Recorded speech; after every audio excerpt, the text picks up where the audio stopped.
जनसामान्यांच्या हितासाठी, त्यांच्या सुदृढ आरोग्यासाठी व रोगाचे योग्य निदान करण्यासाठी आशा charitable trust Warud, शालिनीताई Meghe hospital Nagpur व भाजपा शेंदुर्जना घाटच्या वतीने आमदार चंदू उर्फ उमेश यावलकर यांच्या नेतृत्वात 27 जून रोजी सकाळी 10 ते 3 या वेळेत शेंदुर्जना घाट शहरातील नगर परिषद मराठी शाळा क्रमांक 1 मध्ये भव्य निशुल्क महाआरोग्य शिबिर पार पडले आहे। या शिबिराची सुरुवात आमदार चंदू यावलकर व प्रमुख पाहुण्यांच्या हस्ते महापुरुषांच्या प्रतिमेचे पूजन, हारार्पण व दीप प्रज्वलन करून करण्यात आली। त्यानंतर स्थानिक भाजपा पदाधिकारी व कार्यकर्त्यांनी आमदार यावलकर यांचे जंगी स्वागत केले। तसेच उपस्थित मान्यवरांचे सुद्धा पुष्पगुच्छ देऊन स्वागत करण्यात आले। यावेळी आमदार यावलकर बोलताना म्हणाले की आरोग्य हीच ईश्वर सेवा अंगीकारून मी हे कार्य आमदार होण्यापूर्वी पासून करत आलो आहे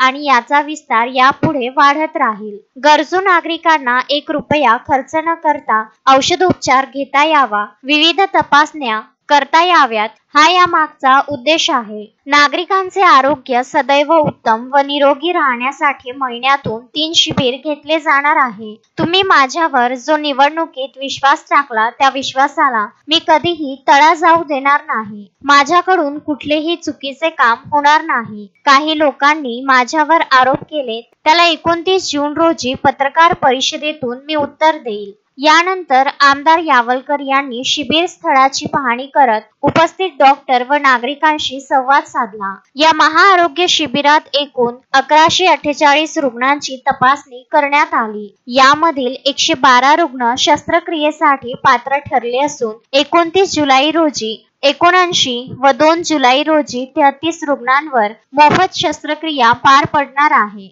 या रुग्णांसाठी मोफत वाहन सेवा उपलब्ध राहणार आहे। या शिबिरात तज्ञ डॉक्टरांच्या हस्ते विविध रोगांच्या तपासण्या करून सर्व रुग्णांना शिबिर स्थळीच मोफत औषधांचे वितरण सुद्धा करण्यात आले। यावेळी उपस्थित नागरिकांनी Asha charitable trust Warud, Shalini Meghe hospital Nagpur यांचे मनपूर्वक आभार व्यक्त केले। या शिबिरासाठी आशा चॅरिटेबल ट्रस्ट वरुड व स्थानिक भाजपा पदाधिकारी, कार्यकर्ते यांनी अथक परिश्रम घेतले। तुषार करते, विदर्भ न्यूज वरुड।